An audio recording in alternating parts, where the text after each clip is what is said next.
Hello again, folks. Today, for the last time, actually, well, insofar as material is concerned, we're going to be covering the last section, 12.6, right? The packet includes another one of these vocabulary diagrams, but the real important stuff here is this material that I snatched from the actual textbook. There are some useful pictures and diagrams in this. Also the definition, so if you don't watch this, then you could always deduce what is going on by yourself. Here's the second page. Alright, this is very important, this particular diagram, and the formula here. Okay. There are more tables. And another formula, and then as always some examples to go through. There's 4 of them. Okay, I made my own sort of table I'm going to use at least once to calculate regression. Ideally it would have more lines here to separate out data values as you go through it. But I kind of left it like this because I figured, well, you know, depending upon the problem, you may have 6 spaces, you may have 10. So you could always sort of chop it up independently. There's also a piece of graph paper that you can duplicate. And other tables, okay? So do try to print that out. It's especially useful for the reference tables that you need in your calculations. All right, today is December 7th, my cousin Susie's birthday. And we'll have a test number 3. I'm going to make the test like last 2 times before, and then I'm just going to give it to you. All right. But as for the material, we're finishing with the semester's worth today. Okay, and then over the next week or so, I'll tell you what's going on with the test and the final. All right. Realistically, it's just your homework that you need to worry about. So if you haven't started 12 yet, please, it's now powder puff material. You need to really get busy with that. It takes a lot of time. Okay, so put that away. All right, a sip of water.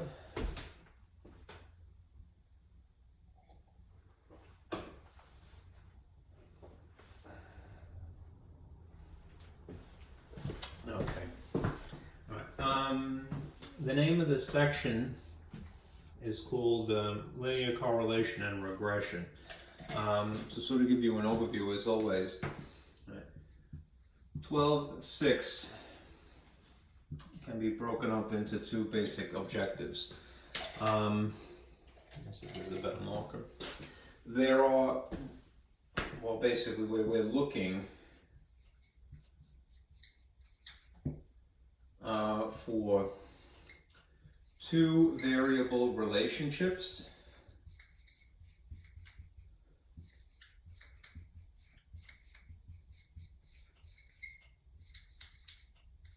problems associated with that, the process involved.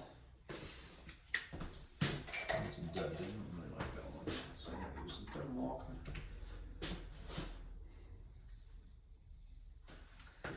And then there's looking for the actual equation.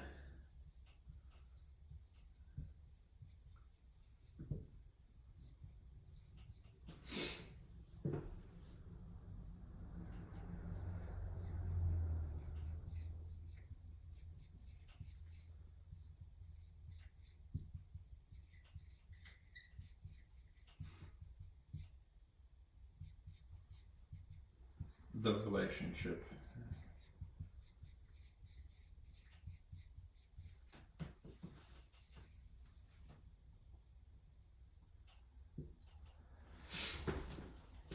Okay, to reiterate that, we'll be looking for 2 variable relationship to see if 2 things are connected somehow.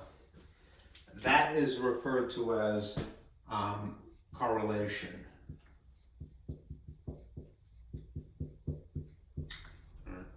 This process. and the nature of it, that there is in fact a relationship. All right. Specifically, one, is there one?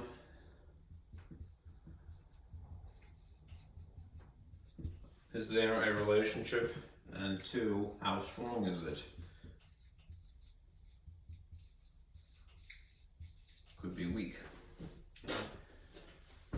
Looking for an equation to describe that relationship once established is regression.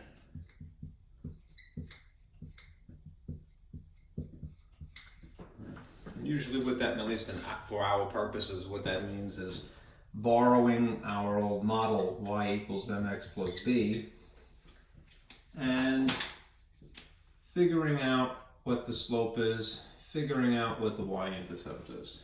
And then we could superimpose that line onto the actual data graph. Okay.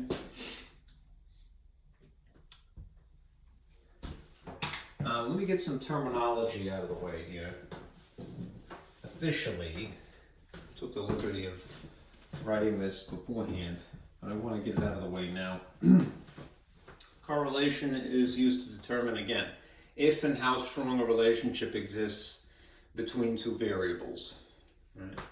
Regression is the process of finding the actual equation.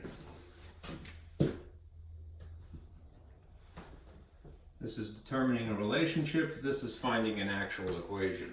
Right? The thing that we use to decide whether there is a relationship and how strong is called the correlation coefficient.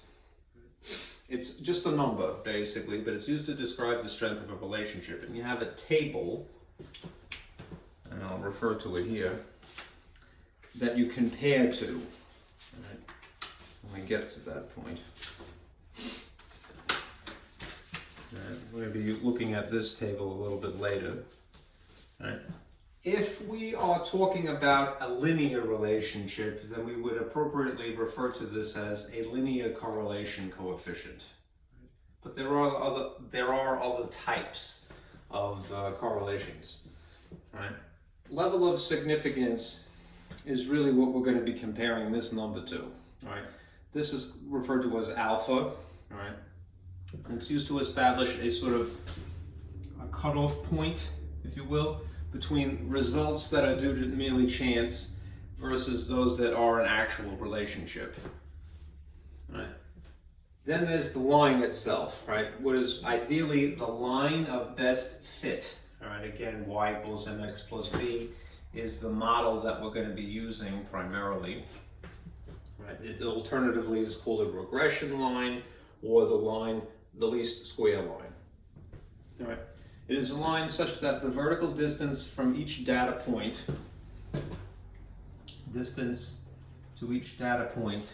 to the line is minimal. It's an ideal situation that is established. There's a formula for this. The reason for this name, least square line, is because it involves using the sum of squares. This is a little bit out of the frame. Okay, so even if you are, just glossing over these sheets here, right, you will notice the sigma symbol thrown in to these calculations for slope and then also for the y-intercept b. Okay. So what is really important right now are these three things: correlation, regression, and the actual coefficient. And then later on, we're going to come back to level of significance and the line of best fit. Okay.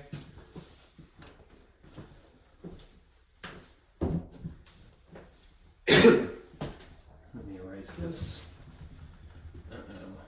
It's too cold in the hallway. That's why my markers won't erase.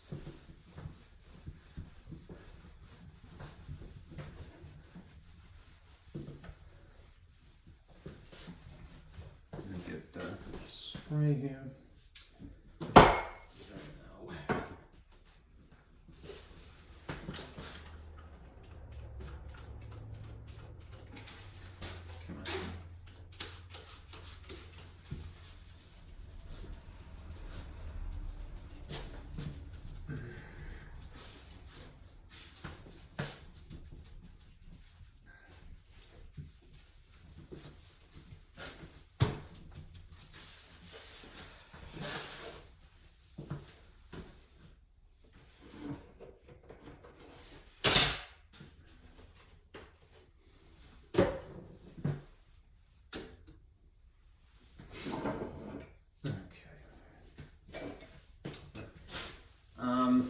let's discuss this letter R. All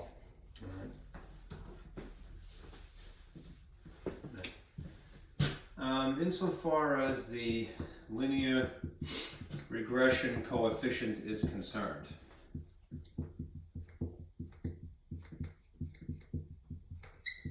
R.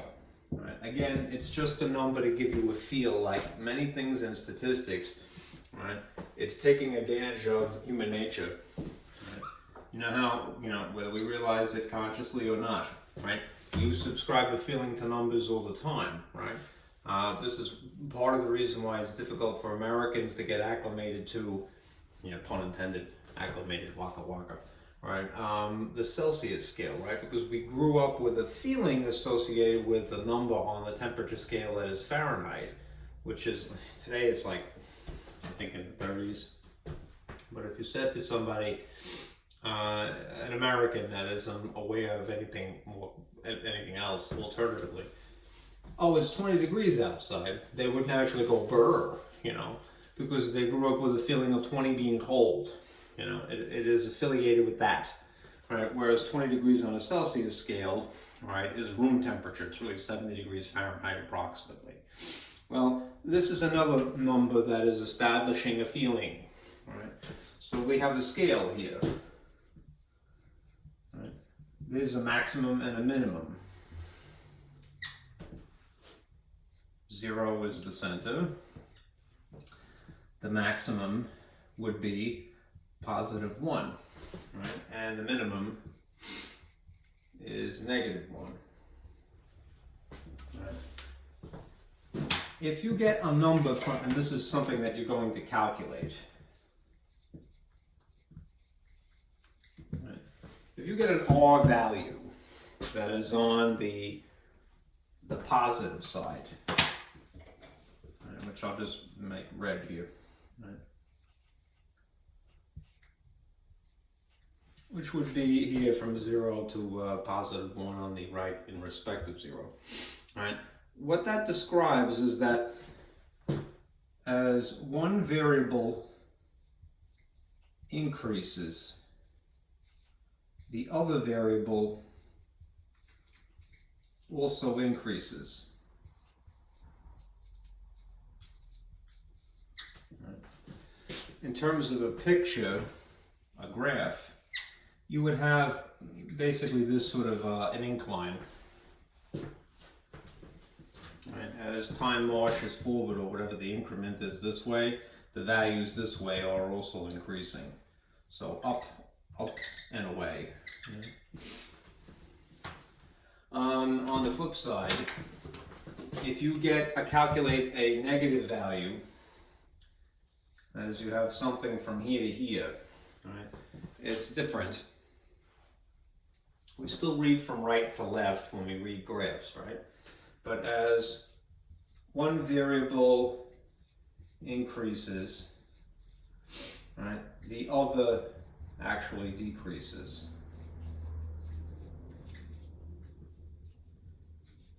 Instead. And again, in terms of graph, just to give you an idea, two-dimensional graph, this would be a picture like this, right? Time still, or whatever the increment is this way, marching forward, is increasing. Remember also that when we're in statistics or business or science generally, we're just in the first quadrant out of the 4 of math world. Right? But what is happening is that the y values, or whatever the the y-axis increments are this way, they're decreasing. Okay. Another way of thinking about it, I can make a little separation here. You're going to have, basically, in terms of increase or decrease, right? One of each in this case. Right. And in terms of increase and increase in this case,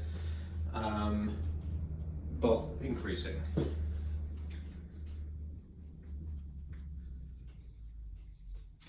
I should remind you, what is a variable? that is also a number, but it's the thing being taken into consideration. You know, in this case, it'll be two things. Green is getting dead here. Let me show you something here. Right.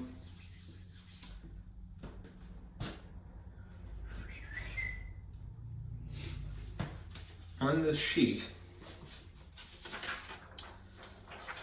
from the packet, there is this useful diagram of different possible scenarios. Right? You can have data points, which is what these dots are, X and Y values typically, right?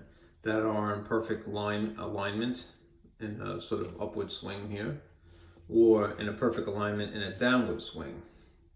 I think the intuition wrongly is to go, oh, well, if it's negative, it must be bad. Right? No, it just means that as one thing is increasing, the other thing is decreasing. Right? But there may still, in fact, be a very strong relationship even in spite of that. Right? So don't be dissuaded when you see a graph that is lining down like so. Right? Right? It's ideal if things are in a line, right? Versus if things are just a bunch of dots randomly, right? And as you can see, this gets progressively more, less and less a strong relationship. That's what these, the legend here is saying. But the ideal situation is when your R value would be 1, right? With something at least greater than 0, right? But in terms of an actual graph, it could be less and less of a line until a point that you just don't have a line anymore, really. There is no obvious pattern, you know, nothing perceptible, all right? And then you would say that there is no correlation, right? If you have exactly 0, then there is definitely no correlation. All right. Anyhow, this is the formula that would be involved. Don't be, it's a bit daunting, but don't be deterred, right?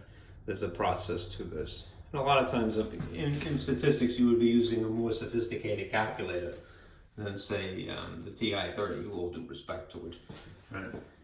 If you take statistics next semester or at some point in the future, you would probably be using a TI-83 or 84, all right? If not Microsoft Excel or some other software. Right. Anyhow, these are called scatter plots, right? Because they look like a bunch of random dots. Those are the two variables paired together as ordered pairs X and Y, all right? Again, the ideal situation is alignment, but they could be a little less aligned, or there could be just a seemingly unrelated pairing. Yeah.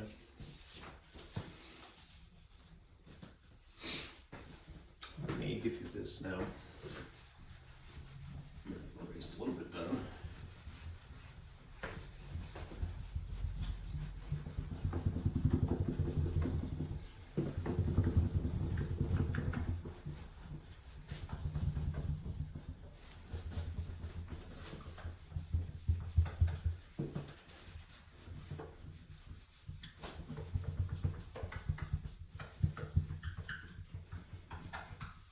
Okay. Let me remind you of the model that we use for linear relationships. And that is all you're responsible for right now, linear relationships.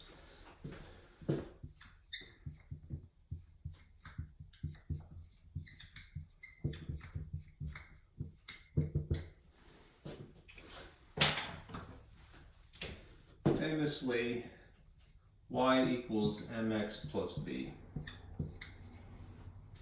Okay. Now, you know what I really should do? Put this red. I'm going to make this in color. It doesn't have to be this way, but just to distinguish one part from another, I'm going to make y blue. Right? Anything that is just a math symbol like equals or plus, I'll make black. X, I'll make red. And then the two things that we are actually going to have to calculate at some point, M and B, I'll make green. Now again, to remind you, these two things that I'm circling have specific jobs in the model. All right? M is the sort of weird abbreviation that we have for slope, right? Which is a number that controls the pitch.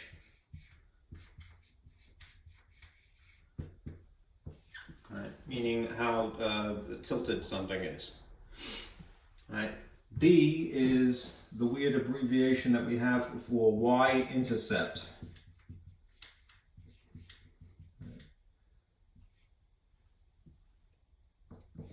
Right? And that is basically the number that is the start.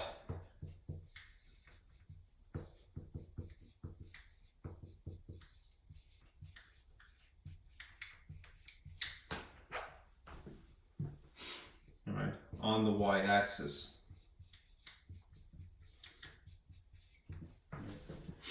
If you know these two things, you can graph a line into infinity, basically. And you could use it for the purposes of prediction.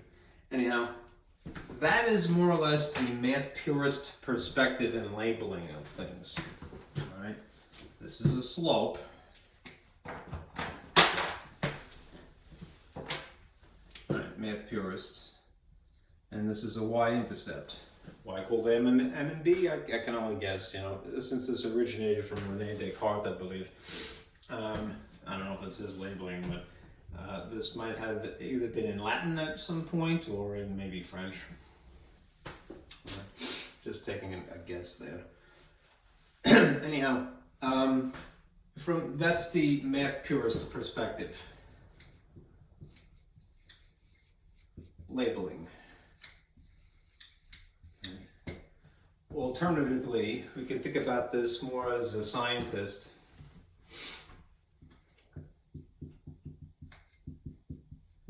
Right, or a statistician.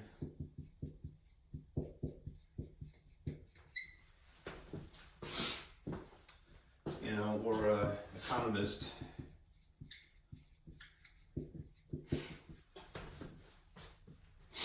And they would resort to some added labeling. Right. Instead of referring to something as y, they would call this the dependent variable.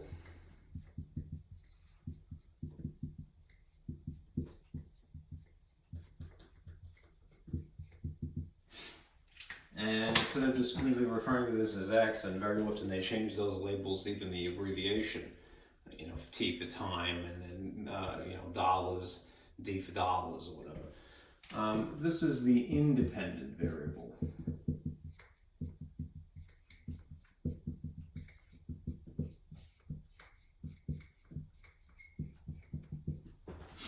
The independent variable is what you write on the horizontal axis.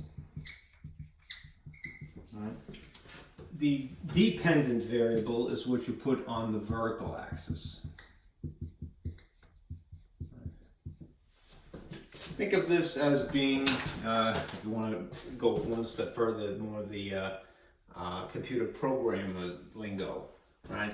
This is an input, you know, and this is an output. If in fact there is a relationship between two things and they're not merely coincidental, right? Whatever the independent variable is, right? If you perform some, if it's there's a slope and there's a extra arithmetic here of adding or subtracting, the dependent variable depends upon that calculation, and then that will spit out an output. Give this something like a little machine, do the work involved, and it will spit out an output. Anyhow, we can pair together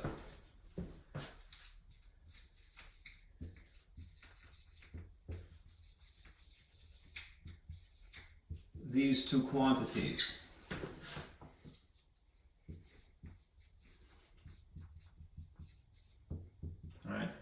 and then call them a coordinate, an ordered pair. X and Y, an ordered pair.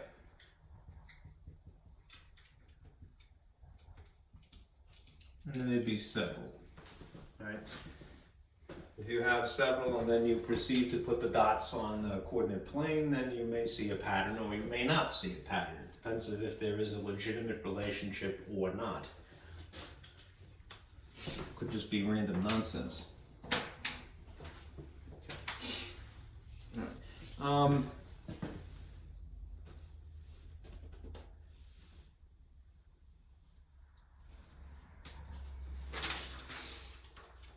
Having said that, let me do an example with you. All right. We are going to ultimately use this formula to calculate a correlation coefficient R, right? Given some data.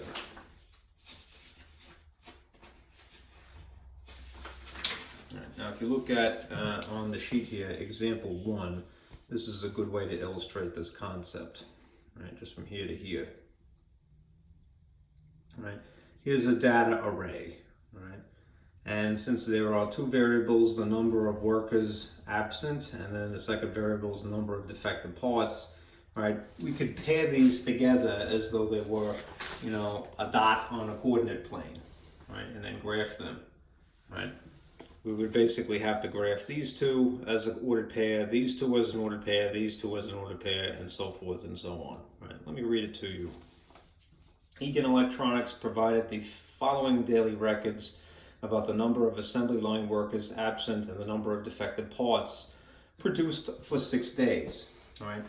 Basically, a person is trying to establish a relationship between people being absent from work and bad defective parts, whatever it is that their job is to make. All right, they've noticed maybe over time that, geez, you know, we have, when less people are here, more people are absent, all right, that we have worse product. Because, and that would make sense, right? Because then the people who are at work, they have more to do. It'd be like I Love Lucy with the chocolate conveyor belt, you know, when she's only one person doing, you know, the job of 10 people. Anyhow, determine the correlation coefficient between the number of workers absent and the number of defective parts produced. All right, let us take these things and pair them together as coordinates, and we'll make a graph. Okay. And to that end, I'll move this out of the way for a moment without suction, hopefully, and static electricity.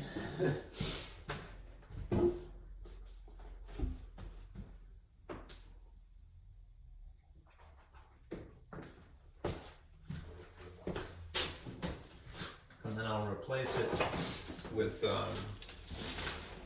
this graph paper here. This may take me a moment to pause, but bear with me. It's useful. All right.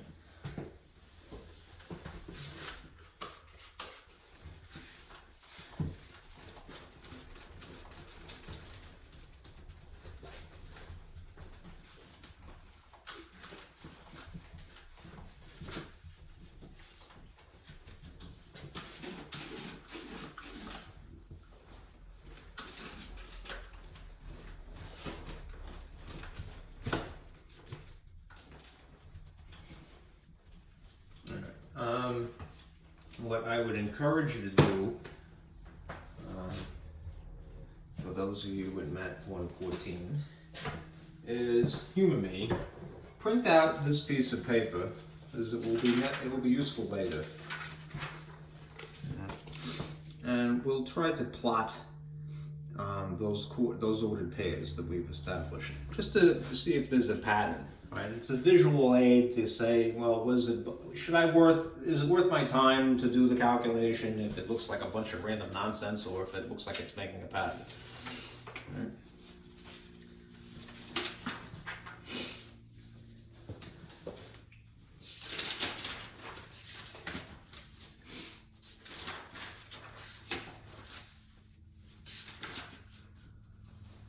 Okay. The way that I had incremented it myself, and you have the artistic license to decide. Break things now.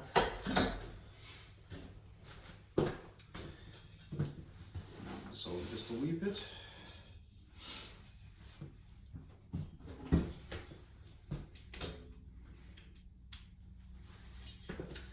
I had incremented this like every several blocks, you know, in this case, every 5. I don't know if that is appropriate for this piece of paper, but we'll see. The one that I'm drawing on. Here's the coordinate axis. That is X.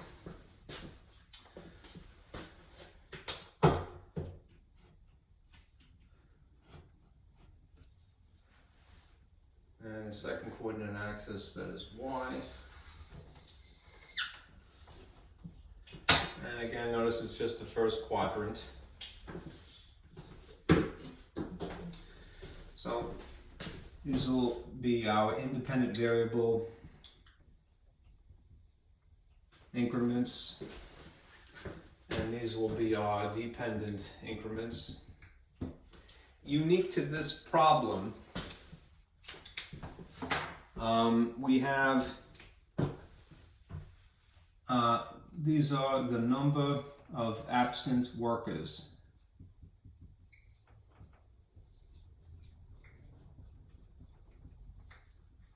Red is starting to die. So what is on the horizontal axis would just be those numbers. Things representative of them. As for the Y, this will be number of defective parts.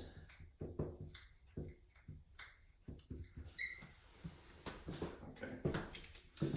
Now, if you notice, if you want to sort of establish a sort of a strategy for drawing this by hand, which normally you wouldn't, you'd have software or something. But to give you a feel, look at what the minimum and the maximum are. All right, the minimum for these, what are going to be X values, number of absent workers, are 0 to 6 is the minimum and the maximum respectively.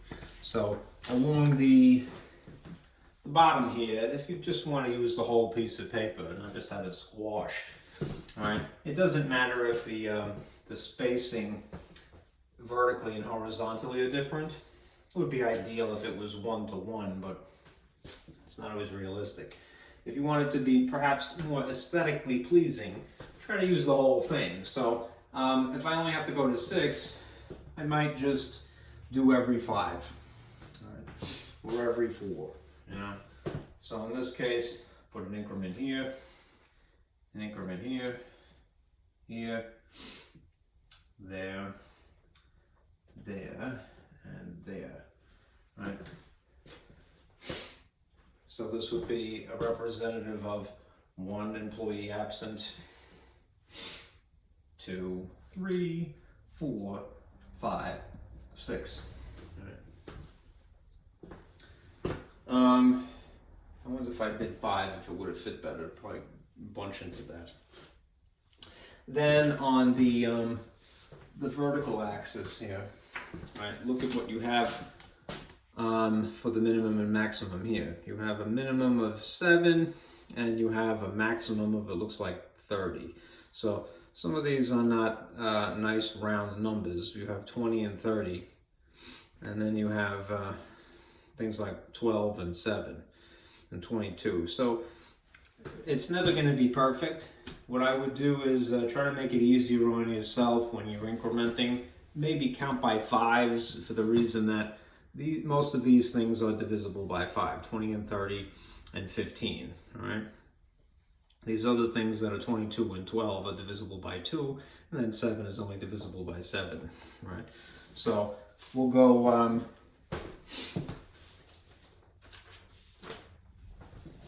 count by 5s maybe this way.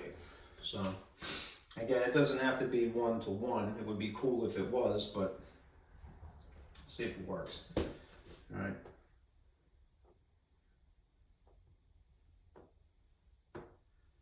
It'd be a little bunched up. I'll do 3 here.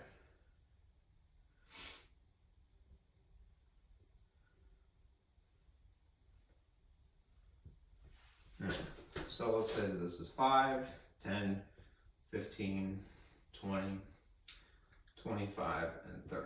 All right. I did 3 increments, 3 boxes this way and 4 this way. It didn't matter. All right. If you plot, all right, the very first dot, all right, 3 paired with 15.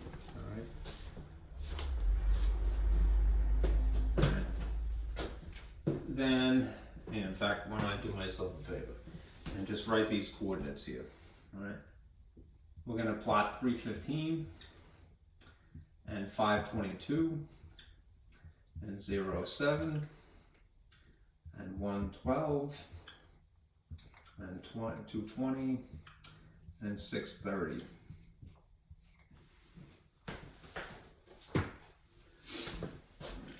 Maybe just to make it more obvious, I'll use red. Okay.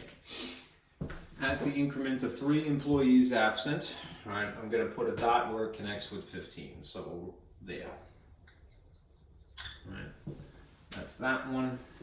All right. At the point of 5 employees absent, I'm going to go to 22 approximately. So if you figure that this is 20 and that's 25, halfway in between would be 22.5, so just underneath this point. So something like there.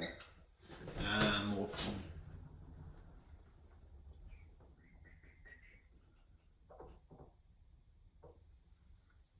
Point approximately there. 07. 0 is neither left nor right, but 7 is up the y-axis. So again, if the distance between 10 and 5, and maybe I've got myself in trouble here, is 7.5, then it's just underneath the middle. I have a dot approximately there. All right, at 1 employee absent, there are 12 defective parts. So again, here's 1. 2.5 would be just up here, so approximately there. 2 and 20. This one is right on the grid lines. And then 6 and 30 also right on the grid lines. So you have a dot like that. And it kind of looks like a zigzag, right? Okay. This is referred to as a scatter plot.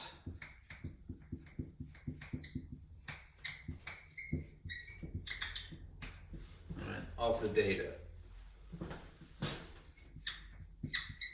And you could do this again with any 2 things that you have measured somehow, right? In biology class, and economics class, and statistics, all right, and chemistry perhaps, you know. Anything that you could pair 2 things together, or that you suspect that there is a relationship, all right? You could pair what you think are the 2 variables, all right? Plot them on, in the first quadrant, essentially, right? And then see if there's a pattern, right?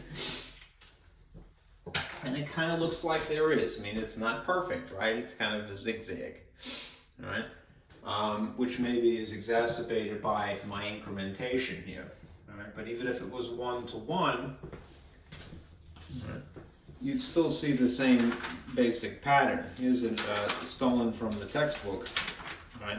What the pattern would look like if I just simply borrowed their graph, right? It's the same zigzag. I don't know if I can get out of the way of it here, but there you have it. Blue dots versus my red dots.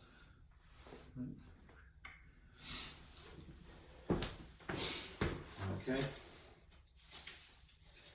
Again, make sure the independent variable is the horizontal axis and the dependent variable is the vertical axis, the y-axis. All right. Now, the reason that a person would bother to do this, that is to plot, is to, again, decide, is this going to be a worthy use of my time? This calculation, as you'll see in a moment, especially if you had to do it by hand, it's kind of tedious. So you may go, well, if there's no pattern, then why bother, right? The number is just going to reinforce your suspicion of whether there's a relationship or not. Okay, so referring back to this sheet here, right? If you had to say up front, right, do you think that there's a positive relationship here, correlation, or do you think that there's a negative one? One could say positive or negative, that is, this top row here is all positive, and, well, except for the end here. And this bottom row is referring to negative R. This is tending to be, as you're increasing horizontally, there is an increase vertically as well. There's a little bit of a hiccup in between, but that could just imply that whoever was measuring the data maybe miffed it, right? It's hard to say when you don't have a lot of data points, right? More data is always better, right? Anyhow, this seems to be in the positive, increasing comment here. So a positive correlation is what we suspect. It is not a perfect alignment, which would be great. It's something a little bit more akin to this. So possibly a strong positive correlation as opposed to a strong negative. It would just be pointed downward instead. Right? Now we'll do this calculation. All right. And to that end, I made a little table. Right? If you have this printed out, we'll fill it out together and we'll do the calculations. The reason that I would do this, have made this table, is that when you're trying to substitute the values here, it's less cumbersome if you establish what these values are first. Okay. So, I don't want to erase this. I'm just going to move it aside. And I will go back to this sheet and erase this instead. And then see what I can get away with. Well, the blue and the red and the green. Very cooperative today, and instead of the black, it's not.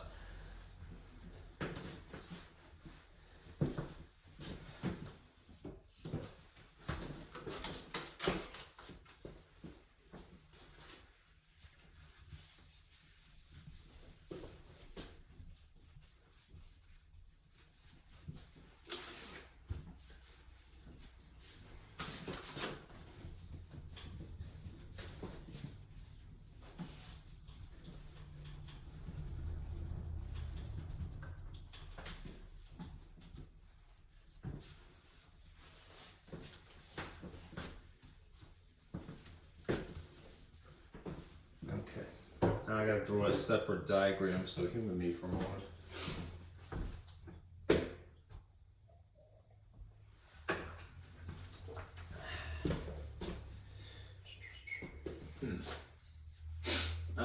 Sort of emulate my thing that I drew in PowerPoint. I'm gonna do this now. It'd be great to have a projector. Sound effects. Okay. Up here, I just, for the didactic, is that the word? Reasons of education, repetition. Don't put too much pressure on this. I have this labeled as what type of variables. Independent and dependent, you'll see momentarily. And then here,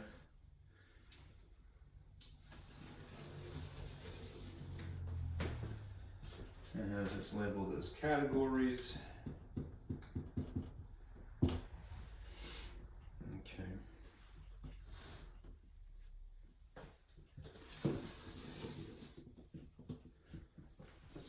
And then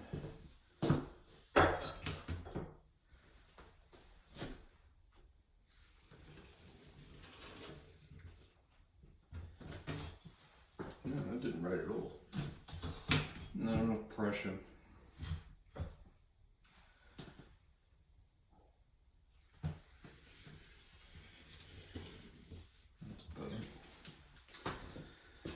Okay.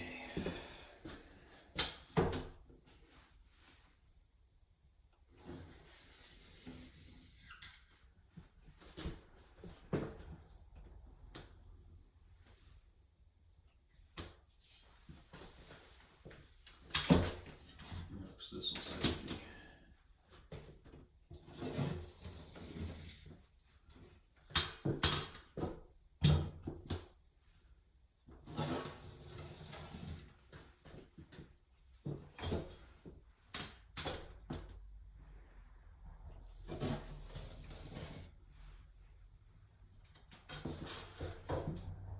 This is probably unnecessary, but I'll do that one.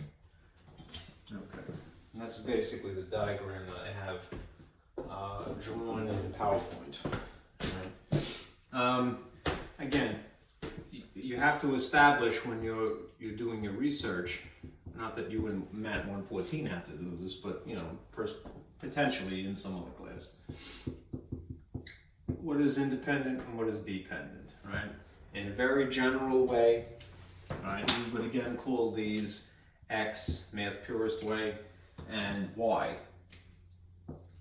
Right? Why? Because they conform, or how come? English gets in trouble, right? How come? Because this is part of the model that we have established of Y equals mx plus b. I'm gonna have to erase this in a moment. Okay.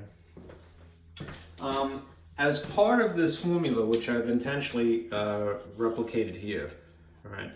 You see that it's quite involved, right? There's the sigma Greek S capital of the product of x and y, the sum of just x, the sum of just y, right? Then there are radical square roots of the sum of x squared, and then the sum of x itself squared after the fact, right? And then also for y's. So we need to calculate each of these things, all right, if we're not using software, before we substitute, and then we could do it a little bit quicker, right? It's sort of doing the work now, so we don't have to later. All right, x,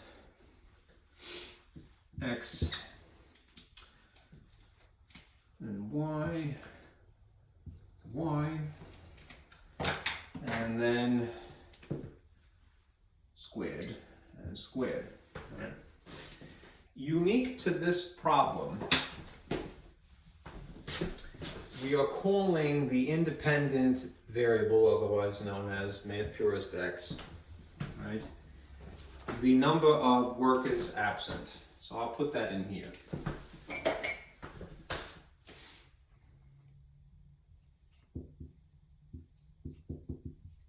Absentees.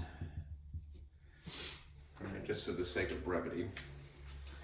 And in place of math purist y, or the dependent variable, I'm going to call this parts that are defective. We have, this had been established, this data, over the course of 6 days, all right? Which, not that they said this, nor is it really imperative. One could assume Monday, Tuesday, Wednesday, Thursday, Friday, Saturday. And the people had off on Sunday, perhaps. They were Christian, right? Maybe, maybe not. Anyhow.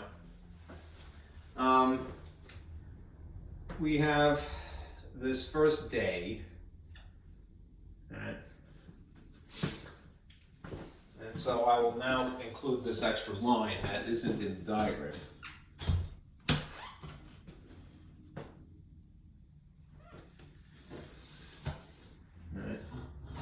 And then the second day,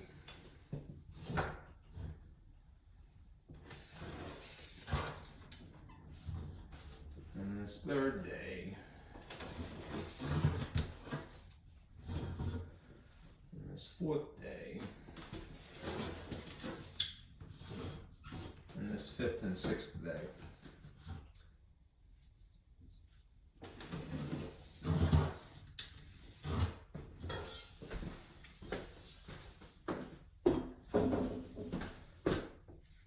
And then down here we'll have the totals, sums, right, which again will be abbreviated by Greek sigma, right? some of this column, some of this column, some of this column, and so forth. Okay. Again, you could call this Monday if you feel more comfortable, Tuesday, Wednesday, Thursday, Friday, and then Saturday. But that is kind of overkill. Just makes it a little bit more warm and fuzzy and familiar. The actual data, right, is borrowed from here, right? The data from example 1, all right? But rather that this is the original data array. But now what I'm going to do is fit them into my little diagram here for the purposes of calculating. All right? So on Monday, 3 people were absent from work. All right? On Tuesday, 5 people were absent. Right? On Wednesday, everybody was there. Right? 1 person was absent on Thursday, 2 people absent on Friday, and then lo and behold, all right, 6 people were absent on Saturday. All right? Why? Because it's Saturday. Screw work. I'm out of here. All right. Let's add these up. All right. And we'll get the sum. Right. 3 and 5 is 8. 8 and 0 is 8 still. 9. 9 plus 2 is 11. And 11 plus 6 is 17. So your sum in this column is 17. Okay. This is a little bit worse. All right. You had, in terms of parts, which we're seeing if there's a relationship between this and this, when there were 3 people absent, there were 15 defective parts. Right? When there were 5 people absent, there were 22. Right? When no one was absent, there was still defective parts, 7. All right. On Thursday, when 1 person was absent, there was 12. Right? And on Friday, when there were 2 people absent, there was 20. And then on Saturday, there was the worst situation where there was 30. If you added all these together, all right, you would get 106. Now, these other things, x squared, y squared, and the product of x and y are useful. This is the original data as part of the calculation for r, right? So maybe I'll just put these in green, all right? 3 squared is 9, 5 squared is 25, 0 squared is 0, 1 squared is 1, 2 squared is 4, 6 squared is 36, and 17, you're not going to square, you're just going to add it, all right? If you add 9, 25, 0, 1, 4, 36, you'd get this number, which we will use later, 75.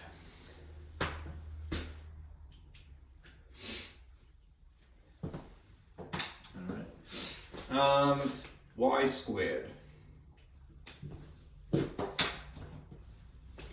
15 and 15 is 225. All right, 22 and 22 is 484 apparently. 49. Let's see. 144 for 12, that makes sense. Okay. 20 is 400.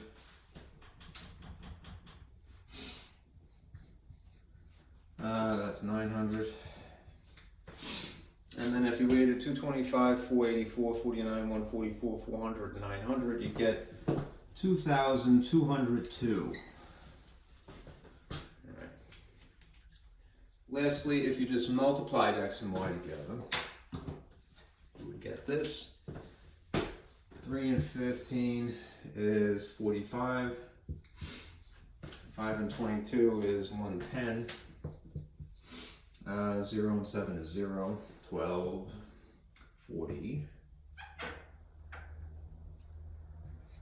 30, 180, right? Okay, so 45, 110, 0, 12, 40, and 180. If you add them, you get 387.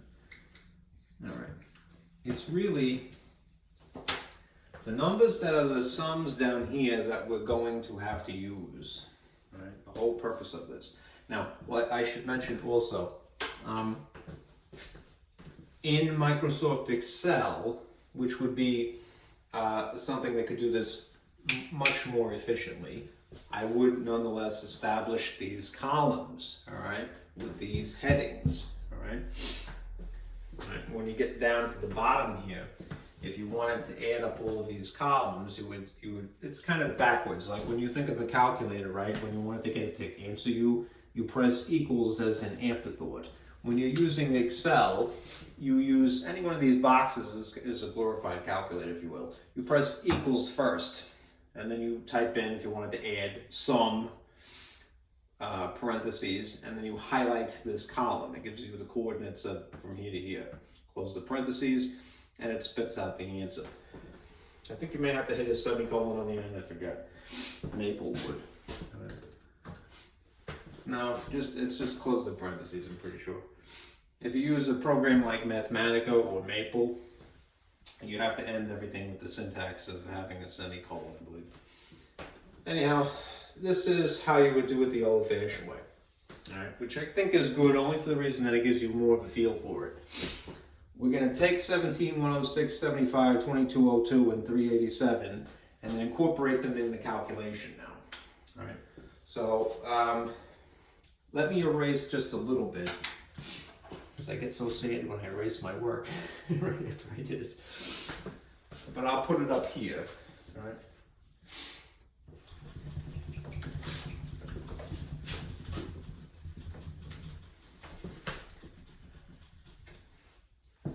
I'll put 17 here for reference, 106 here for reference, and 2202, and 75, and 387 here. And then I'll erase the rest.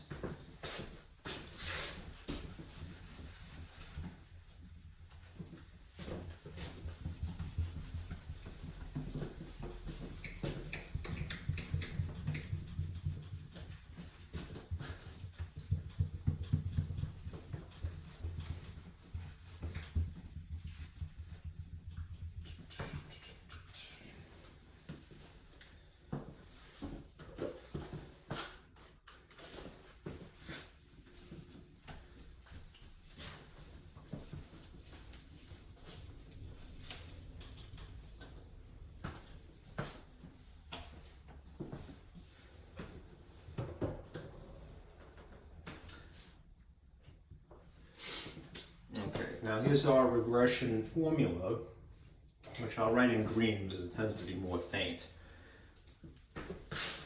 R, right? Our correlation formula, right? R, the correlation coefficient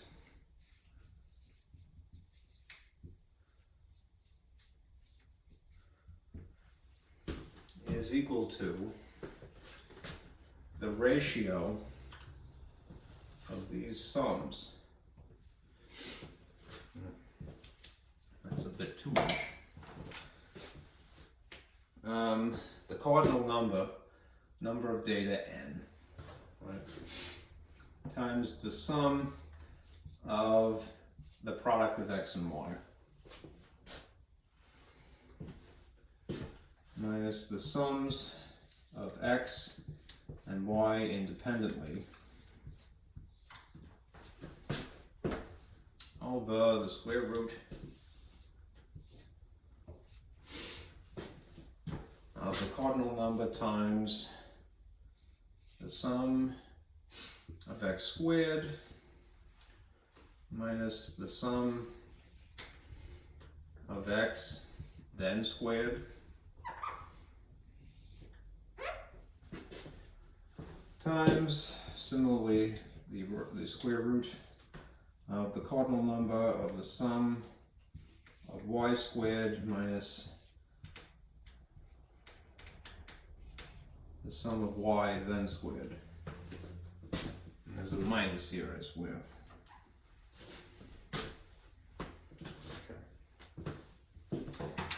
Now what I'm going to do is I'm going to plug in these values in the appropriate places, and then just as a good rule of thumb, tell you what to do by hand slowly.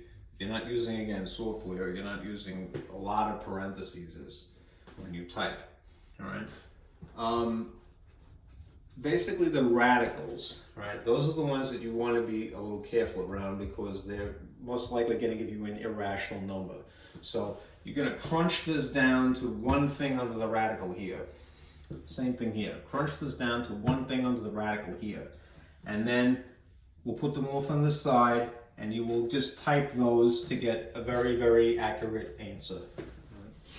Last, all right? Don't actually halfway in between start rounding. All right? Avoid round off.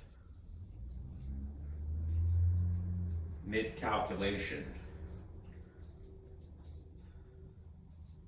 All right. So, the sum of the data, the n value, there were 6 days. So there's a 6 in place of n here, in place of n here, in place of n here, here, and here. Right? The sum of the product of x and y is 387. Right? The sum of the x's is 17. The sum of the y's is 106. This is all the numerator.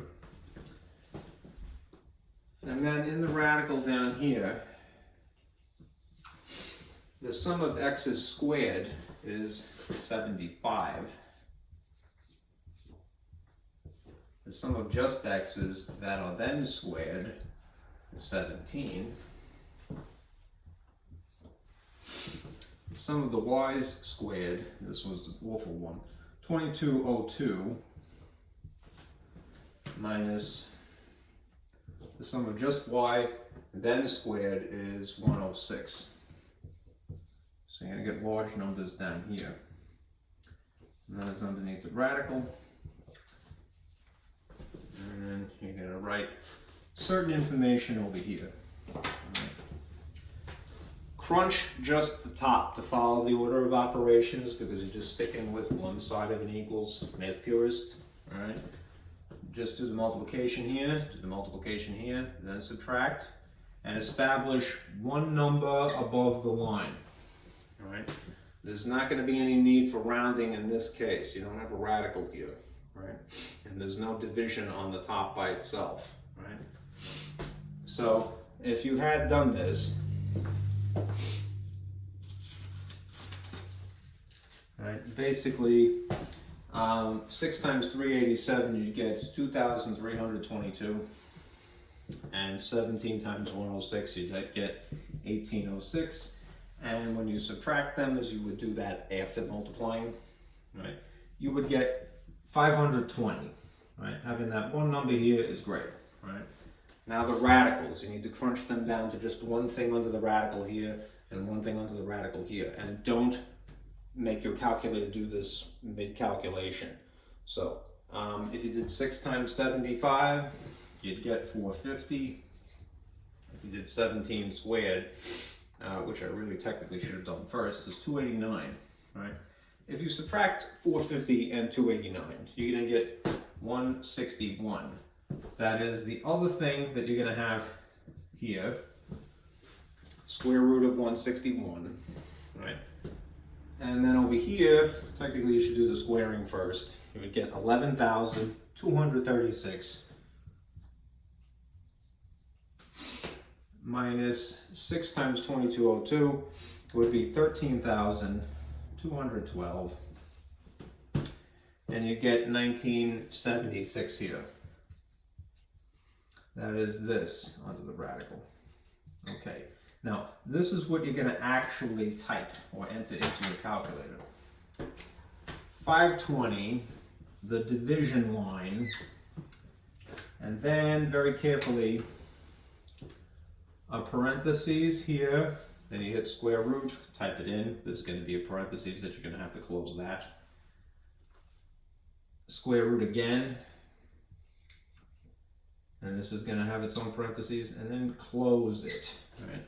If you get an error, it means that you didn't put enough parentheses. Anyhow, the result of this is that your R value is going to be, again, because it comes from radicals and they're usually irrational, so they're infinitely stretching. a decimal number, which we're going to round to 3 places.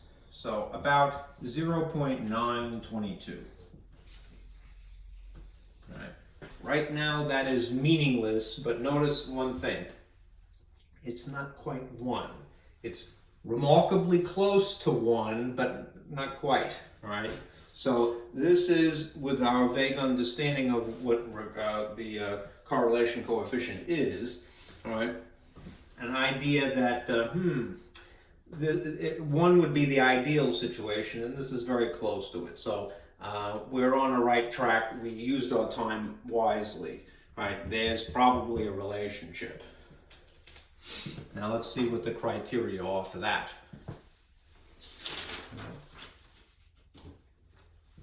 I have to erase this, unfortunately.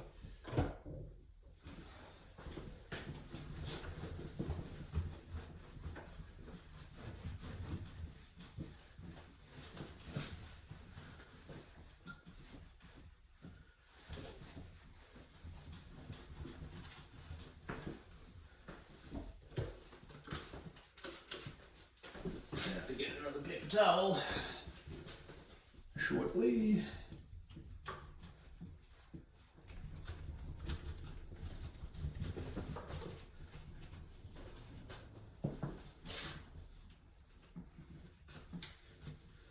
Alright, how to use this R value to give us a feel. Alright.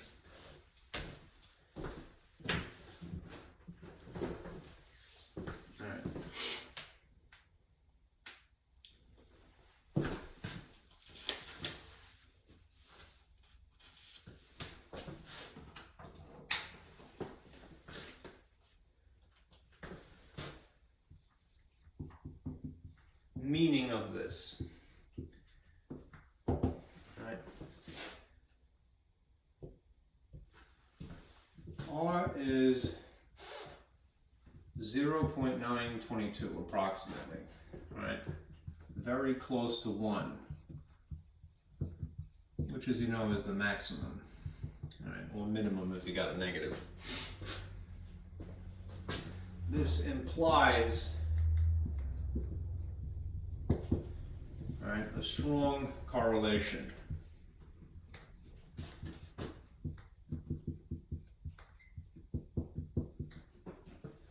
between the variables. Right. Now, unique to the problem, right? Since it is a positive number, all right? What's true about the variables, right?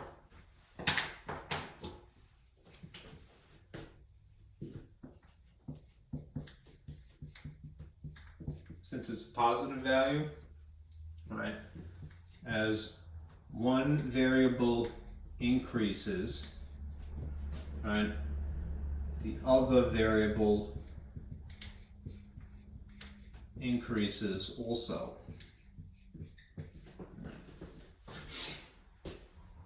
Which was true basically from our picture. All right. Here's our diagram from before to reinforce that idea. Looking at this visual aid here, all right, you can see that that was true. It wasn't pitched down like that.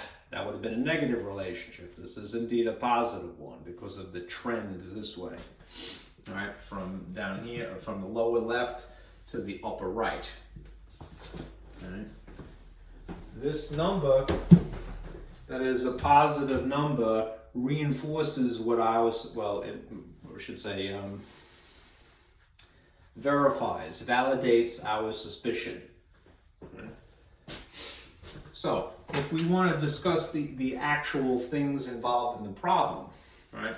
The first variable is not just x, it's not just first variable. It's as the number of absent workers increases, that is, more people are absent. The other variable, instead of saying other variable, the number of defective parts increases also. All right, that's their relationship, up, up. All right, as opposed to one of each. All right, this is an algebraic, sort of arithmetic, numerical validation. All right, and this is a graphical validation of our suspicion. Okay. Now, there's more to do with that. Let me erase some of this. I'm just going to put this number aside for a moment. R is about equal to positive 0.922. Notice it's unitless. All right. We don't need a unit to get a feel for something. Again, on the temperature scale, when it's 20, you Americans, most likely, feel cold. All right? When you think of cold, I'm in America too, what the hell am I saying? Being a bad American right now.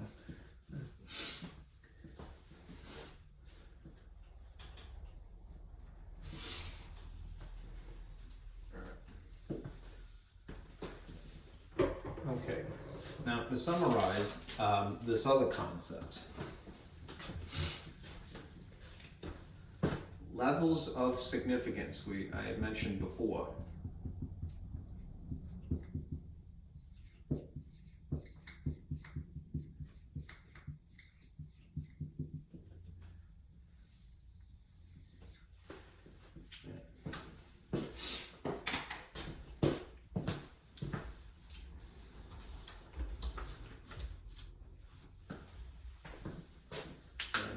What we want to do is establish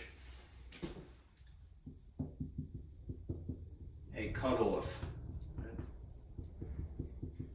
point, right, for deciding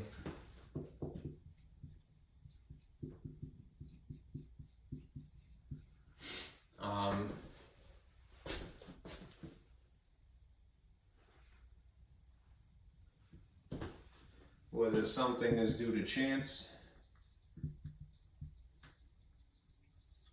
or an actual relationship.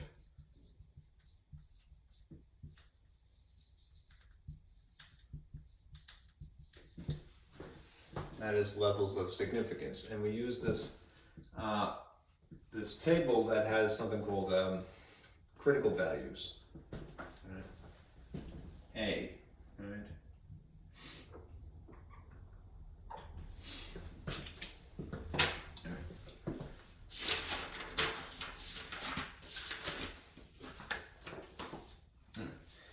Two things to look out for. If the absolute value of the correlation coefficient, which just means that we're looking at a magnitude, we don't care if it's negative or positive, right, is greater than alpha, right, then we assume there is in fact a relationship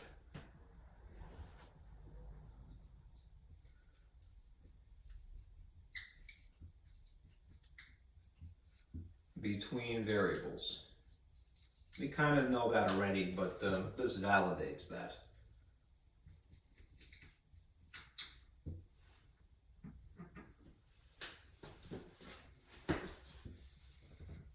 All right.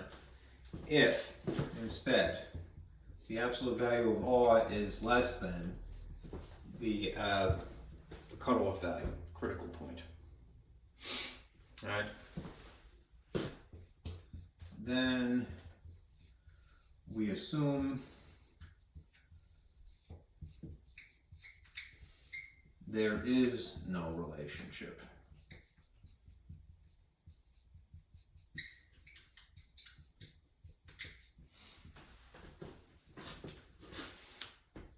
It could just be mere coincidence.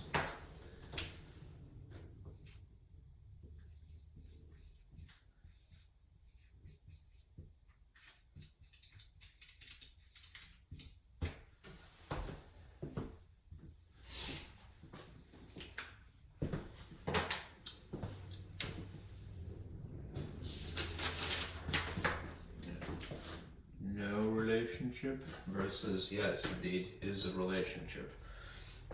All right. Greater than, less than. All right. Now, in the handout, there is this sheet.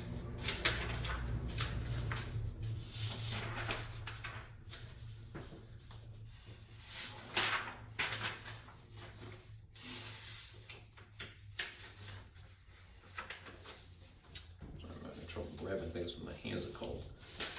Right. There's this table, all right, of critical values. All right. One is 0.055%, and the other one is 0.011%. All right. We're going to, for the appropriate number of data values, which in our case, the last example was 6. All right. We're going to look at basically this column here and compare the correlation coefficient to this number 0.811. Right? What a little bit of information about that is here. Right?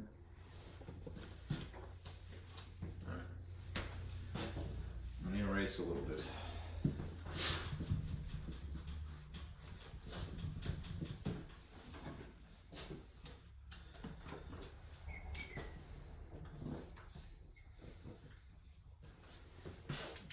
Let's get dead here.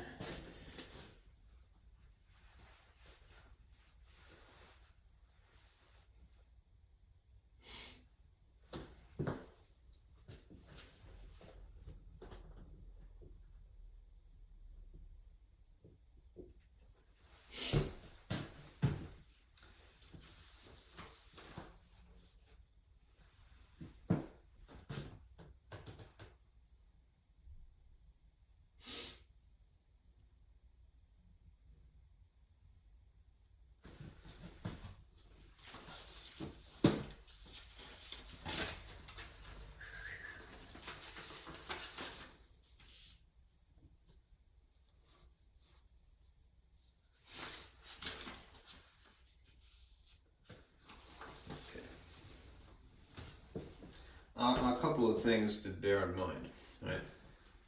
If you're looking at this column, this critical value column of 0.05, right? Just realize that this is referring to a percentage. That's the decimal, and then there's a percentage, all right? This means, weirdly, right?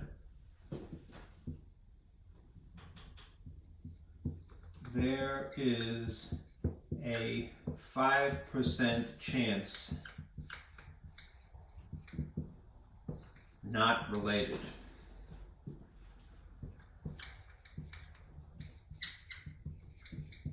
Right.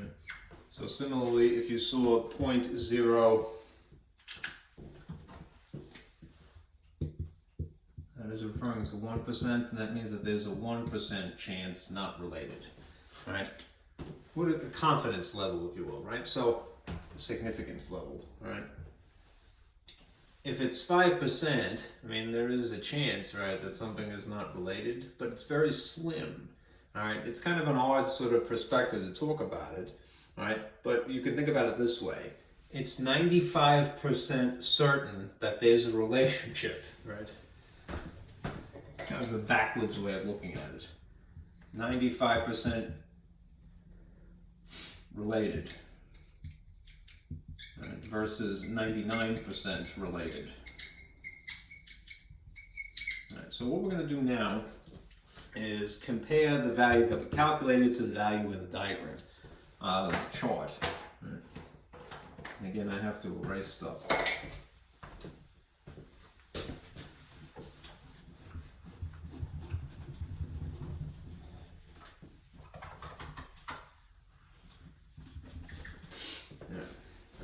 In our example,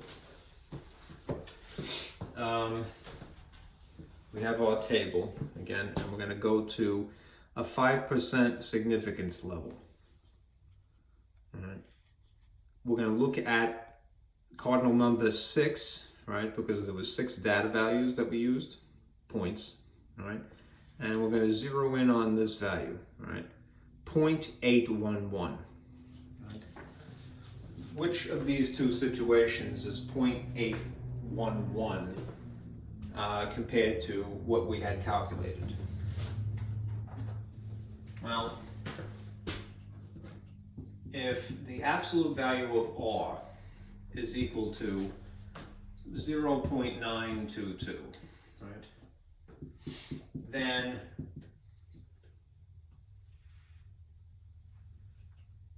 .922 would be logically greater than the value in the table, 0.811. Right. This is the correlation coefficient. This is alpha, right?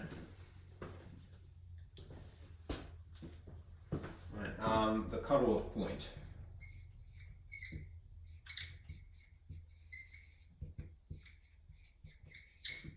Right.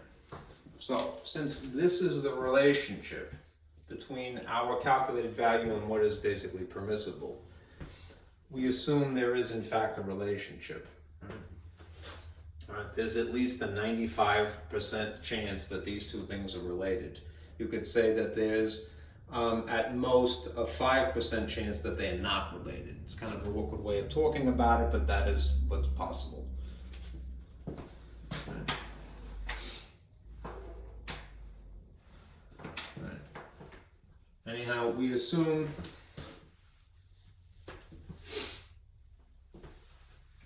that these things are, in fact, there's a relationship between the variables. In general, all right, the larger the sample size, the smaller the value that is needed for a significant relationship. If you go all the way down to the bottom of this column, and you acquire more and more data values, all right, notice that this number that is the 5% level of significance is shrinking, right? So let's say that you had, 102, right? Data values, right? There isn't a lot it would take to establish a relationship at that point. The calculation, that is the R value, does not have to be that large, all right? What that means is that basically more data is better, right? This is why when research is, very thorough and it is approved, like drug testing and things like that, it's from having done a lot of research, right? A lot of data values have been calculated, right? Not just 6 or 5,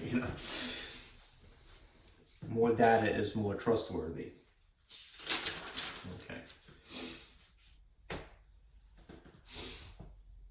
All right, where are we now? 1.5 almost? Okay. All right. I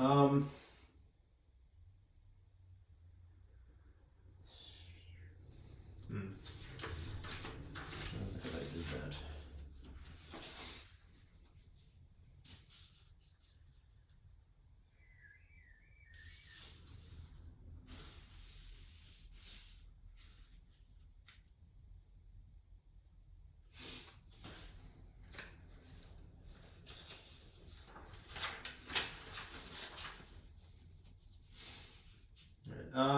For the sake of timeliness, let me show you number 2 here.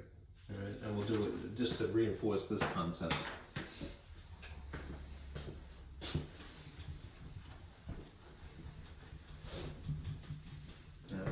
In example 2, all right,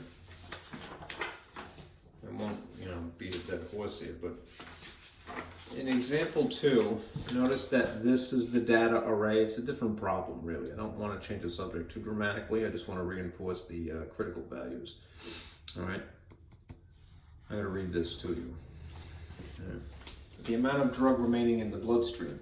To test the length of time that an infection-fighting drug stays in a person's bloodstream, a doctor gives 300 milligrams of the drug to 10 people, right? And the people are labeled 1 through 10, right? Once each hour for 10 hours, one of the 10 patients is selected at random, and that person's blood is tested to determine the amount of drug remaining in the bloodstream. These are the results, right? Random person. All right. Time. For random person number 1 here, all right, at 1 hour, this is how much of the drug remained in their system, right, in terms of milligrams. Remember, they were given 300 to start with, and it reduced naturally, which means they either sweated it out, breathed it out, or went to the bathroom. All right. So 250 milligrams. Second random person at the 2-hour mark. Could have been the same person, technically speaking, but who knows. It is 230. Third, 3 hours in, 200. 4 hours in, 210. 5 hours in, 140. 6 hours in, 120, and so forth, up to 10. All right. This is what the question is asking. All right. Determine a level of significance of 5% whether a correlation exists between the time elapsed and the amount of drug remaining. All right. So, in order to answer this question, one would need to know what the R value is, right? In the same handout, there is this table. I won't do it as elaborately, because I think you might get mad at me. But here is the data from example 2. The calculated sum of the X values, sum of the Y values of milligrams, the X value squared, the Y value squared, and the product. And all of this information would, in theory,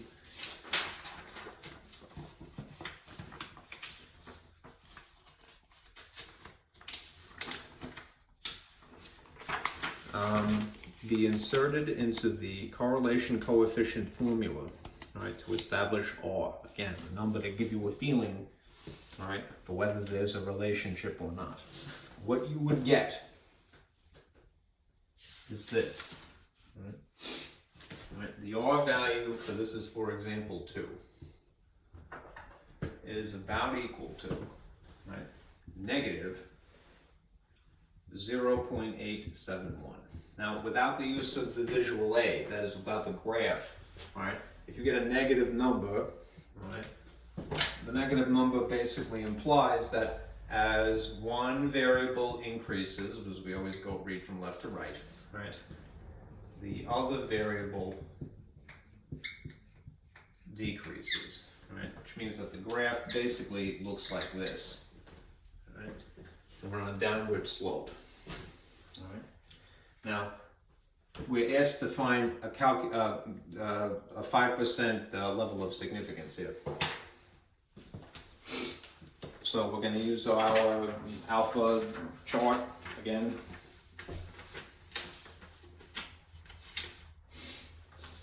Determine a level of significance of 5% whether a correlation exists between time elapsed and the amount of drug remaining or not. All right. Being that there is a rather high number, remember the maximum is -1 if you're looking at the negative side of R scale. All right. That's pretty close. All right. Not perfect, but I mean, it is a fairly large number. So there's probably a relationship, a negative relationship, all right, between time and the amount of drug in somebody's bloodstream. All right, that seems kind of intuitive anyway. If you've ever taken an aspirin, even, you know that eventually it wears off. I've had many very bad earaches in my life, and which is probably the reason why I talk funny. And you know, when you have a very bad earache, you know, you don't want to take too much aspirin, of course, but it wears off after a while, and then you have to take more aspirin, all right, or what have you. St. Joseph, all right. Let's see. Okay, so we're going to take this number, all right, and we're going to stick it in an absolute value because we're really just interested in the magnitude of this, all right. The magnitude of negative 0.871 is 0.871. Now, for the number of data values in this case, right, there are 10 data points, right? Remember, these are pairs. They're just written sort of horizontally rather than in a grouping, right? A data array. There are 10. So we're going to look at the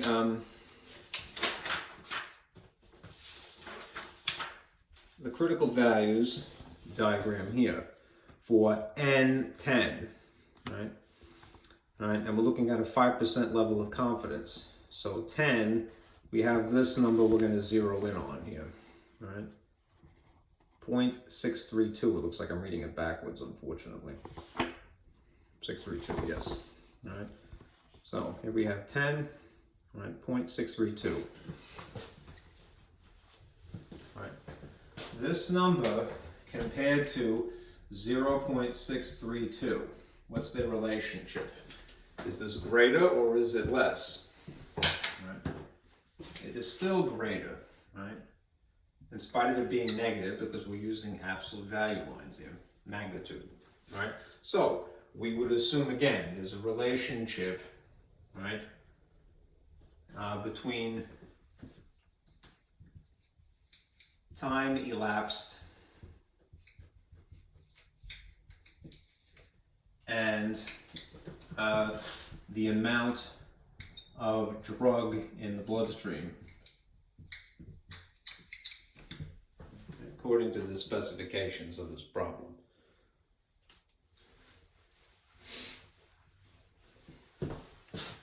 It's just a negative relationship. All right, what could you extrapolate on that?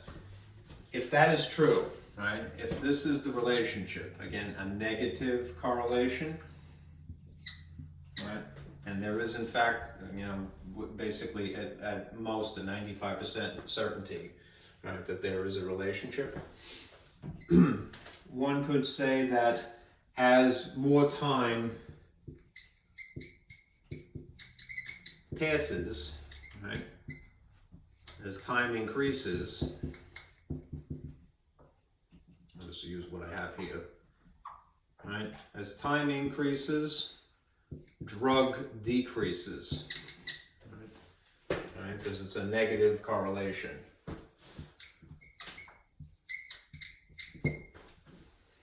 Okay, all right,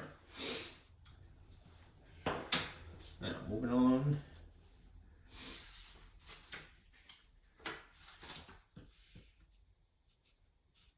For example 3, we're going to use that to basically establish the line of best fit. All right? This is where linear regression comes into hand, and we're going to basically employ these formulas for calculating slope and for calculating y-intercept. Right? This is what I was alluding to before. Right? The line of best fit, right, is a line such that the distance to the line from any of the points is at minimum for across the board here, all right? It's the ideal line, literally the best line, all right, that fits in between these points, right? A person, if they had graphed the data and we had, for example, 1, could eyeball it, right? And then without use of software, right, or even the calculation, kind of guess what the line would be for purposes of predicting the future. Right, but we can also use this calculation, right, to algebraically calculate rather than eyeballing it. All right.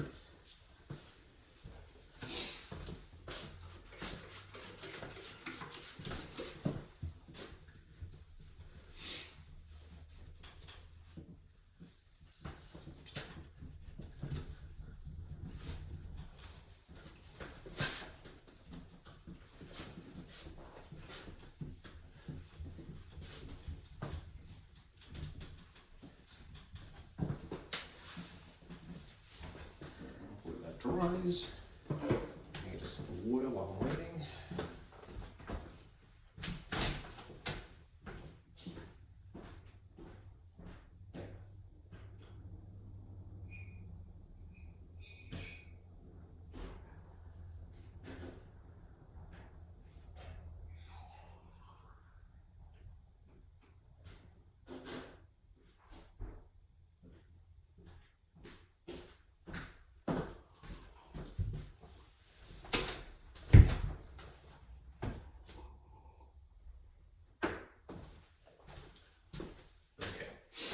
So basically what we're going to be doing for example 3 is going back to the data from example 1. All right, let me read this to you, unfortunately. Sorry,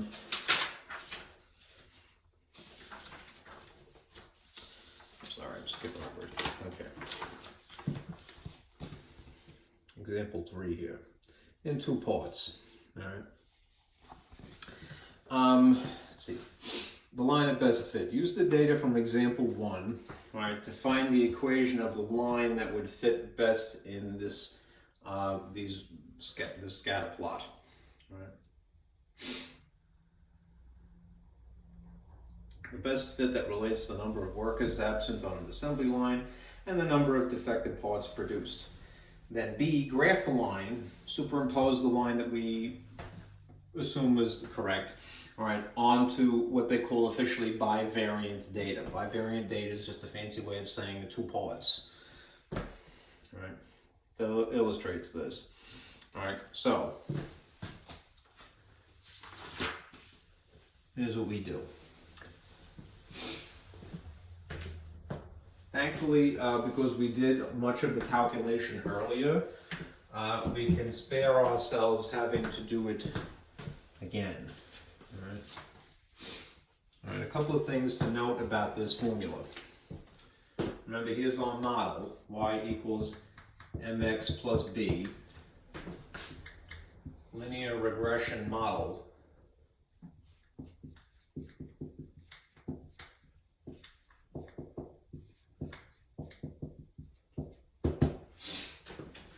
What we need is to calculate m, which we will use this formula.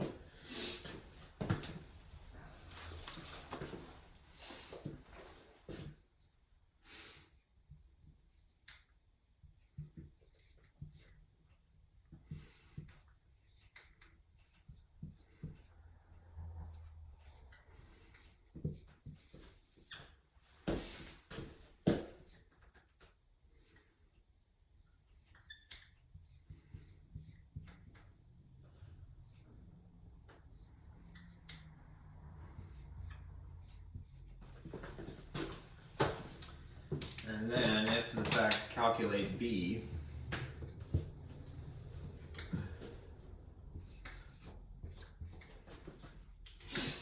And this is getting to be a dud. Just much more concise.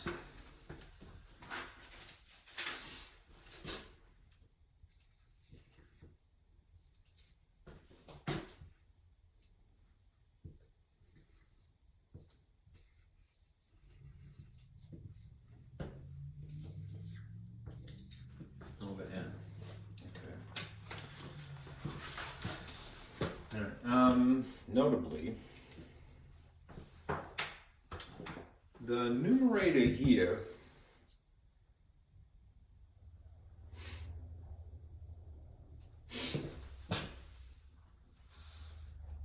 should look familiar, at least at this point, somewhat familiar.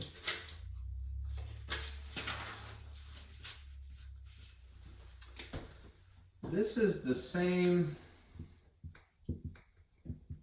numerator as the R formula. So we can borrow that information. Right? It's not wrong, certainly, especially at different data values than example 1, to just brute force your way through it, but we'll save some time. The denominator here is the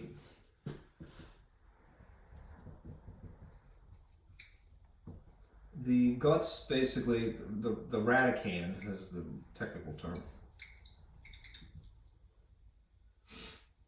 of first radical from the R formula also. So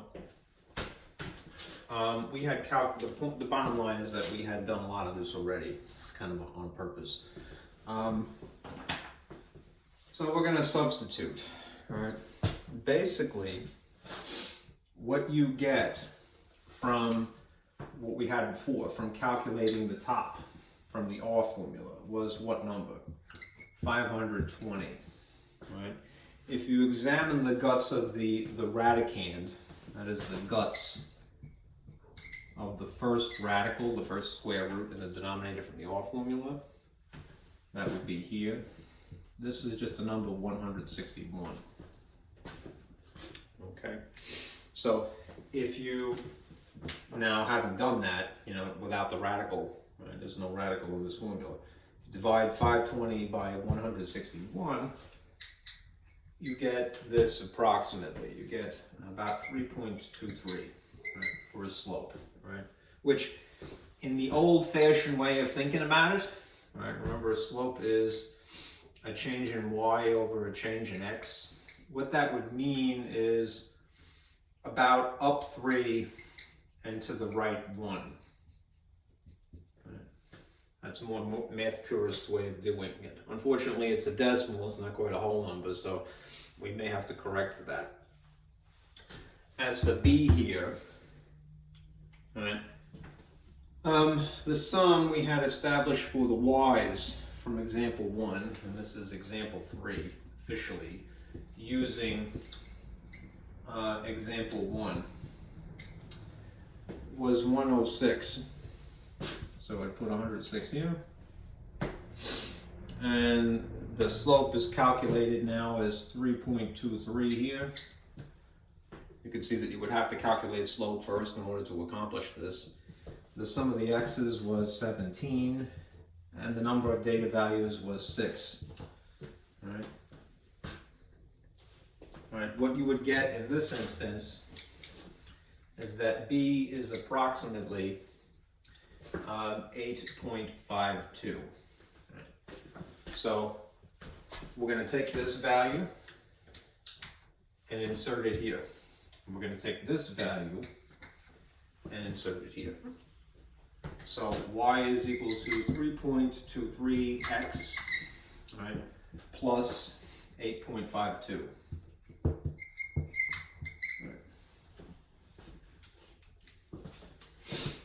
Now, because I need a little bit of space, I'm going to erase a little bit.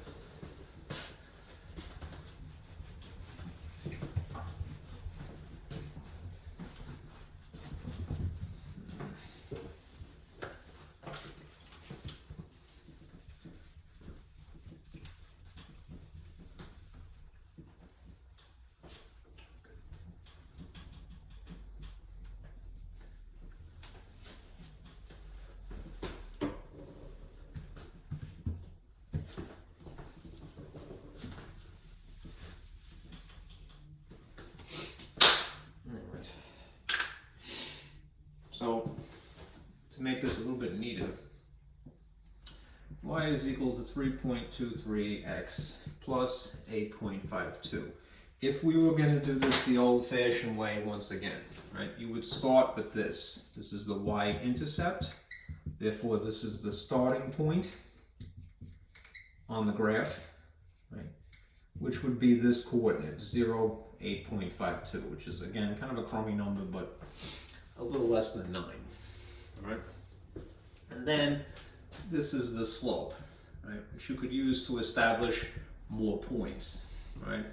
This again would be approximately up 3 and to the right 1.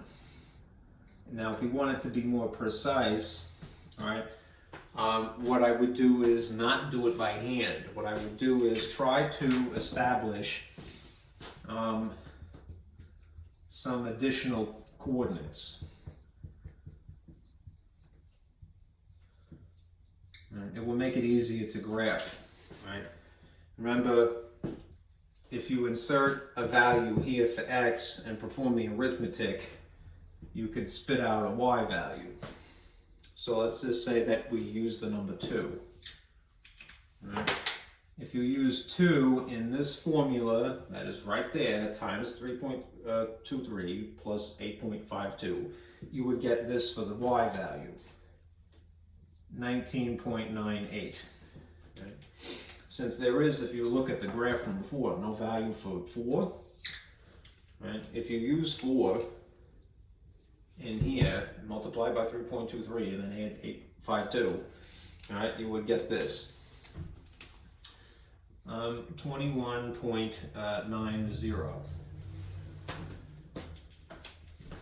And then if you did one more, let's say, for argument's sake, 6, all right? 6 would give you 27.9. All right. So if you treat these as ordered pairs, which they are, all right, we're going to plot this point and then maybe these other points. All right. Again, it's not wrong to do it the old-fashioned way, all right, which is just using this value and then using the slope to establish a second point for a line, except that it might be a little less precise because it's a drawing, all right? So more points will make it easier to establish the line. So I'm going to do these coordinates. I'm unfortunately having to obscure what I wrote, but I'll rewrite it over here. All right. Plot 0.8, was it 5.2? Yeah. 2, 19.98 approximately, 4, 21.44, and 6, 27.90. Okay, so I'll do these in blue. Let's see, first one, 0, the y-intercept. 0 is neither left nor right. It was our original point, which was 0.7. So you would have to figure that 8.52 would be just above this. Right? That's this one. Right? At the location of 2, we're going to go to just shy of 20. So here's 20, so it's just underneath that. And then at 4, which we didn't have a data value for, it just didn't work out that way, we're going to go just above 21. Right. So here's 20, 22.5 would be in the middle here. So 21 would be maybe something like that, point there on my grid. And for 6, it's just shy of 28. So here's 6, which would have been exactly at 30 before. It's going to be underneath that. So 27.5 would be here. 27.9 would be just above that, right? Just above the middle. Right.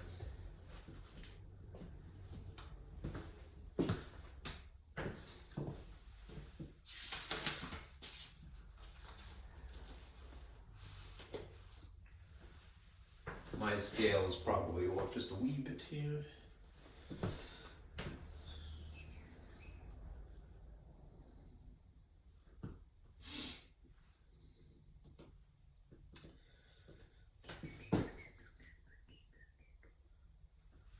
Okay. No, that one's a dud. You know why? Because it's not 19. You know? Dang nabbit. I'm sorry. This is 14. I was wondering why that is a little too high. Alright, it's 14, not 19. Alright, 14.98 is very close to 15. So if this is 15 at 2, it's there. Alright, that is a much nicer alignment, right? Oh boy, losing my mind. I'm just double checking my other points here. Okay, good. Alright, now what you would do is get out a nice ruler and connect the dots. Alright, provided I drew this nicely and doing the best I can. It's like being Tom Thumb, you know. I'm very like 6 inches tall and working with giant utensils. Shoot. All right. There you go. Okay. This, as you can see, is the line of best fit, right? Or the least squares, right? Or the regression line, whatever you want to call it, right? Best fit, because what is it doing? it's minimizing the vertical distance to the line from any of the data points.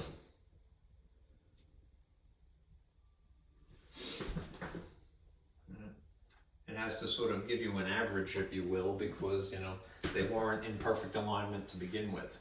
Right? Anyhow, this line can be used to predict,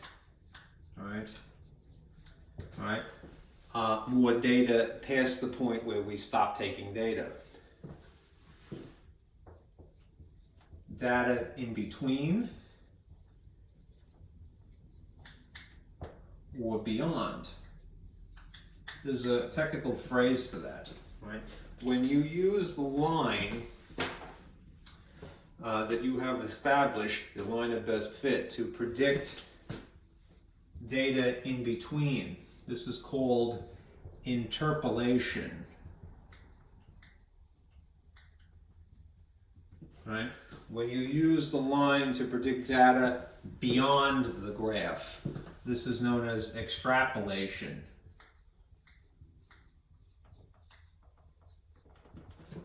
Right, so you can interpolate or extrapolate, right? A point here like 7 would be extrapolating, right? Using 4 technically would be interpolating because we really didn't have a dot there, all right?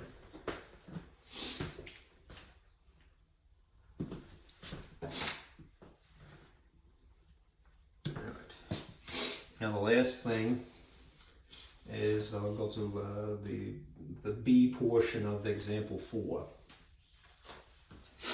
All right. If you look at example 4 here, it asks you to do much of the same thing. For the sake of time, I'm just going to use B to answer this question. All right. Let me read this to you. All right. It would ask you a line of best fit for example 2, that is the drug data. Determine the equation of a line. I'm just going to give it to you. All right. And then A, if the average person is given 300, this is the same conditions, milligrams of drug, how much will remain in the bloodstream after 5 hours? All right. Now, the algebraic equation will calculate that. Let me erase this.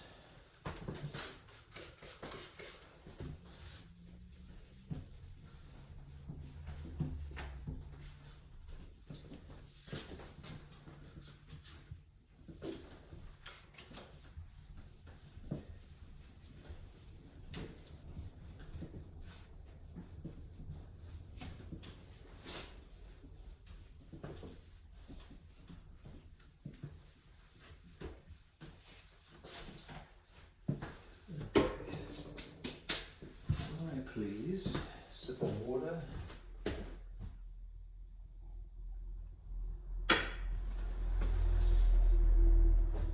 There.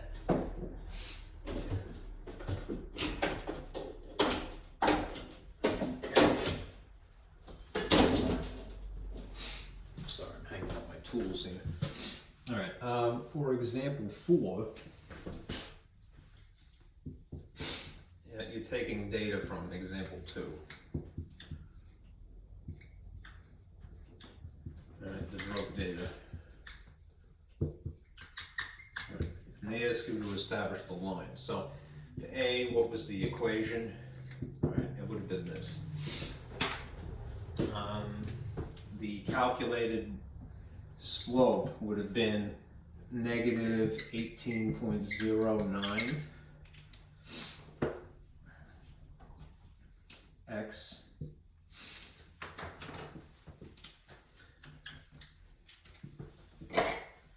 and the y-intercept would have been plus 263. That would have been the solution to A. Right? Again, you would plug in the values that you had. All right, using basically this data sheet. This is the data from example 2, and these are the sums of x of y, x and y squared of the product. right?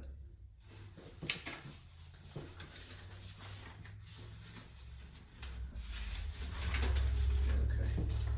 Now, part B is asking you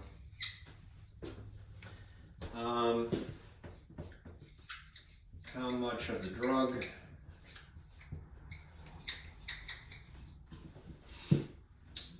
should be present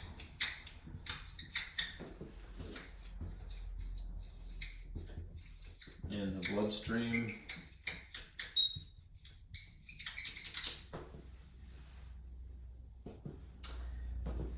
after 5 hours.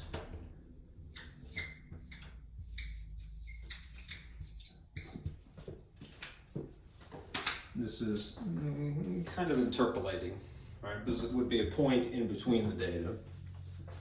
But it just so happens, if you look at the array from example 2, there was in fact a data value at 5, and notice that it predicted 140. That was what the scientist in theory had observed, right? Now again, we're going to get a different value here, all right, than 140, because the line of best fit is not just taking that one point into consideration, but the other points around it. It's more or less an average of all of the data. So if you just stick a 5 in here, right, since x is hours, right, this is going to spit out, right, y amount of drug. And what you get in that instance is that y is equal to 172.55 milligrams. That's a 7, I swear. Okay. Freezing. All right. That's it. All right, for the semester. All right, all of the material. This was section 12.6. I can't press upon you enough the importance of doing your homework, because that is predominantly where your grade comes from. I am going to, in good faith, make you a test number 3, right, for this Wednesday, right? But just work on your chapter 12 materials, especially this stuff, right? So I'll make the test. I'm going to give it to you, right? And you don't have. I'm not going to collect anything because I really can't, all right? And I'll go over the solutions for test number 3. And very likely the same thing will happen next week, all right? I will make a final exam to summarize what you ought to know for this semester, right?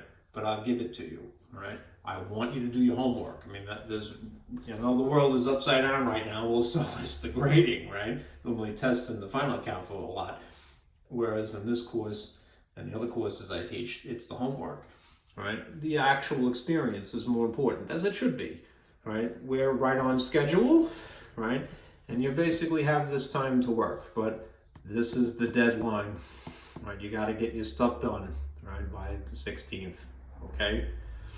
Right, so make sure that you're working in chapter 12. It's no powder puff material. It takes some time. I don't want to do it myself. Okay? Right. So be careful out there. Right. And I'll talk to you soon.